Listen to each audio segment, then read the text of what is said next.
അദ്ദേഹത്തിന് ഇങ്ങനെയൊരു നിർദ്ദേശത്തിൻ്റെ ആവശ്യമുണ്ടെന്ന് എനിക്ക് തോന്നിയിട്ടില്ല. കോഴിക്കോട്ടുകാരനായിട്ടുള്ള സമസ്ത മേഖലകളിലും പ്രവർത്തിച്ചിട്ടുള്ള ഒരാൾ, കഴിവ് തെളിയിച്ചിട്ടുള്ള ഒരാൾ, ഇവിടുത്തെ ഒരു പ്രശ്നവും അദ്ദേഹത്തിന് അറിയാത്തില്ല. ഈ നഗരത്തിൽ ഒരു മുഖമൂലിയും അറിയാത്ത അദ്ദേഹത്തിന് സ്ഥലമുണ്ടെന്ന് എനിക്ക് തോന്നുന്നില്ല. മന്ത്രിയായിരിക്കുമ്പോഴും MLA ആയിരിക്കുമ്പോഴും ഒട്ടേറെ കാര്യങ്ങൾ ചെയ്തിട്ടില്ല. അതിലേറ്റവും പ്രധാനപ്പെട്ട ഒന്നാണ് നമ്മുടെ ബാലുശ്ശേരിയിൽ നമുക്കറിയാം കിനാലൂർ എസ്റ്റേറ്റിൻ്റെ പ്രശ്നങ്ങളെക്കുറിച്ച് നമുക്ക് ഇവിടെയുള്ള ഒട്ടുമിക്ക ആളുകൾക്കും അറിയാതെ. കാരണം അവിടെ എയിംസ് കൊണ്ടുവരിക എന്നുള്ളത് ഇത് നമ്മുടെ എല്ലാ സ്റ്റേറ്റുകളിലും ഉണ്ട്. പക്ഷെ കേരളത്തോട് മാത്രം വലിയ അവഗണന നടത്തിക്കൊണ്ടിരിക്കുന്നു. അത് കൃത്യമായിട്ട് നമുക്ക് നേടിയെടുക്കാൻ വേണ്ടി കഴിയണം. കാരണം നമ്മുടെ ഒരു അവകാശമാണത്. ആ നിലയിൽ തന്നെ നമുക്ക് അതിനെ കാണാൻ വേണ്ടി കഴിയണം. മറ്റൊന്ന്, എൻ്റെ ഒരു നിർദ്ദേശം, ഇപ്പം അങ്ങ് ഇവിടെ പറഞ്ഞ കുറേ കാര്യങ്ങളുണ്ട്. കോഴിക്കോട് എയർപോർട്ട് അങ്ങേയറ്റത്തെ അവഗണന എന്നും നേരിട്ടുകൊണ്ടിരിക്കുന്ന ഒന്ന്. നിങ്ങളൊന്ന് ആലോചിച്ച് നോക്കും. ഇന്നത്തെ പത്രം വായിച്ചു നോക്കിയാൽ എയർ ഇന്ത്യ ഇവിടേക്ക് മാത്രം 20,000 ഉറുപ്പ്യയും ബാക്കിയുള്ള സ്ഥലത്തൊക്കെ 7,000-8,000 ഉറുപ്പ്യക്കും ഗൾഫിൽ നിന്ന് ഫ്ലൈറ്റ്സ് വരുന്നു. പക്ഷെ എയർ ഇന്ത്യ തീരെ തിരിഞ്ഞു നോക്കുന്നില്ല. ഒന്നാലോചിച്ച് നോക്കുകയാണ്. ഇതേപോലെ റൺവേയുടെ വികസനം, കാരണം ഇതൊക്കെ നമുക്ക് അത്യന്താപേക്ഷിതമായതല്ല. ഇതൊന്നും മുഖം നോക്കാതെ നടപടിയെടുക്കാൻ വേണ്ടി കഴിയണം.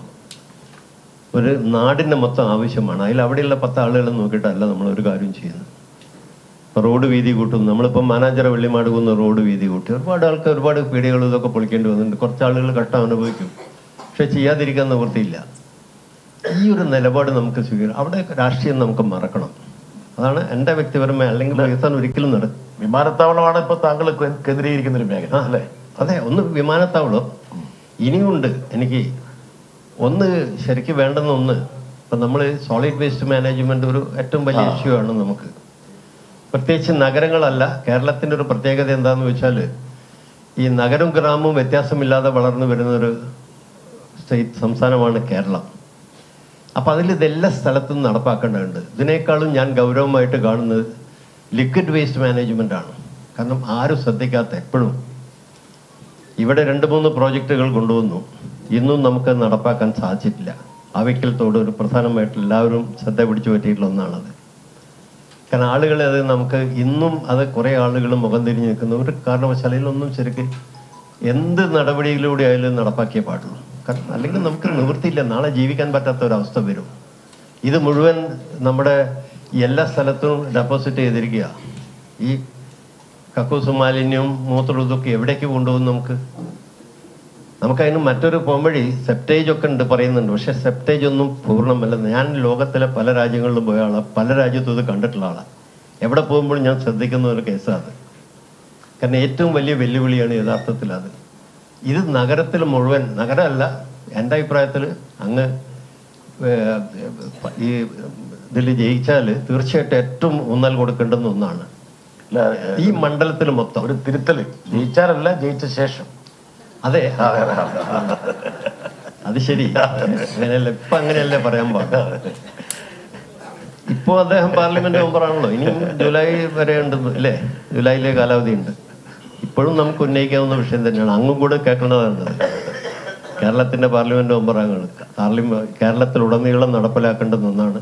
കേന്ദ്രത്തിൻ്റെ സഹായമില്ലെങ്കിൽ അത് നടപ്പാക്കാൻ കഴിയില്ല. അത്രയും വലിയ പൈസ വേണം അതിന്. ഓക്കെ.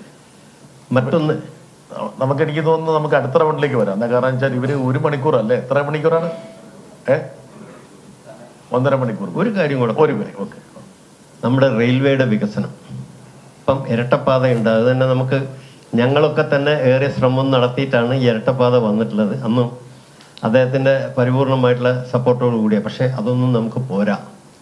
കാരണം ഇന്ന് ഇപ്പോൾ വന്ദേ ഭാരത് കൊണ്ടുവന്നിട്ട് ഇപ്പോൾ പല വണ്ടികളും പിടിച്ചിടുന്നു. വന്ദേ ഭാരത് എന്നും ഇപ്പോൾ റെയിൽവേയിൽ ഈ അടുത്ത ദിവസം പരിപാടി ഉണ്ടായി, ഞാൻ അവിടെ സൂചിപ്പിച്ചു. ഉന്നത ഉദ്യോഗസ്ഥന്മാർ മുഴുവൻ ഉണ്ട്. വന്ദേ ഭാരത് കൊണ്ട് പല വണ്ടികളെയും പിടിച്ചിടുന്നു. എന്നിട്ടും വന്ദേ ഭാരത് ലേറ്റായിട്ട് എത്തുന്നു. എല്ലാ ദിവസവും ലേറ്റായിട്ട്. ഞാൻ സ്ഥിരം വരുന്ന ഒരാളായില്ല. അപ്പം അതിന് ഒരു 3-ാം പാതിയോ 4 ആക്കൾ മാറ്റിയേ മതിയാവുള്ളൂ നമുക്ക്. അല്ലെങ്കിൽ വേറെ ഇനി വഴിയില്ല നമുക്ക് പോകാൻ. കാരണം ബാംഗ്ലൂരിൽ ഒരുപാട് പേര്, നമ്മുടെ മലയാളികൾ അവിടെ IT-യിലും മേഖലയിൽ പ്രവർത്തിക്കുന്ന നിരവധി പേരുണ്ട്. നമുക്ക് കൂടുതൽ വണ്ടികൾ വേണം. കേന്ദ്രത്തിന് മാത്രമേ ചെയ്യാൻ വേണ്ടി കഴിയുള്ളൂ. അതിൽ MP-മാർക്ക് ഒരു വലിയ പങ്ക് വഹിക്കാനുണ്ട്. താങ്കൾ അതൊക്കെ വഹിക്കും. ആ കാര്യത്തിൽ എനിക്കൊരു സംശയമില്ല. കാരണം ഇതിലൊരു നിർദ്ദേശത്തിൻ്റെ ആവശ്യമുണ്ടെന്ന് എനിക്ക് തോന്നിയിട്ടില്ല.